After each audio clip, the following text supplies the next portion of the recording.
Les pieds de tomates sont des plantes vivaces mais qui ne passent pas l'hiver. Elles vont disparaître aux premières gelées. À moins d'avoir une serre bien chauffée, les pieds de tomates vont s'abîmer progressivement puis disparaître avec l'arrivée des gelées et de l'hiver. Mais pour les conserver le plus longtemps possible, nous allons essayer de leur apporter de l'aide. L'ennemi principal des tomates, c'est le mildiou.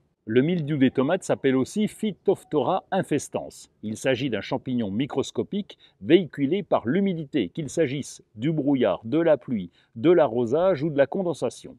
Le champignon attaque d'abord les feuilles qui vont avoir au départ de petites taches jaunes puis brunes et qui dessèchent rapidement. C'est ensuite au tour des tiges qui présentent de grandes taches brunes irrégulières. Ensuite, ce sont les fruits.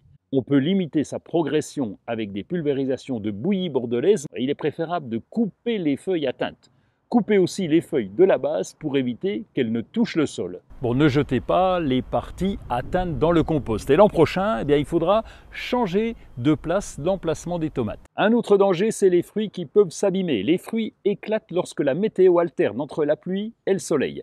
L'excès de pluie peut faire éclater les fruits jusqu'à la chair. Il n'y a rien à faire, mais rassurez-vous, on peut quand même consommer ces tomates. Cette météo alternée entre pluie et soleil est à l'origine aussi du cul noir, une carence en calcium qui trouve son origine dans la circulation de la sève. C'est l'irrégularité dans l'arrosage qui provoque ce problème. Là aussi, rien à faire une fois que le cul noir est présent, mais il est possible de consommer les tomates en retirant la partie atteinte. C'est à peu près les mêmes raisons lorsque les tomates restent vertes sur le pied. Le manque de soleil, mais aussi l'excès de chaleur limite le mûrissement des tomates. Lorsque la température dépasse les 30 à 35 degrés, le mûrissement des tomates est plus difficile et certaines, en fonction aussi des variétés, peuvent rester vertes sur le pied. Dans ce cas, la solution est simple. Si on arrive en fin de saison, vous pouvez récolter ces tomates encore vertes pour en faire des confitures ou des sauces.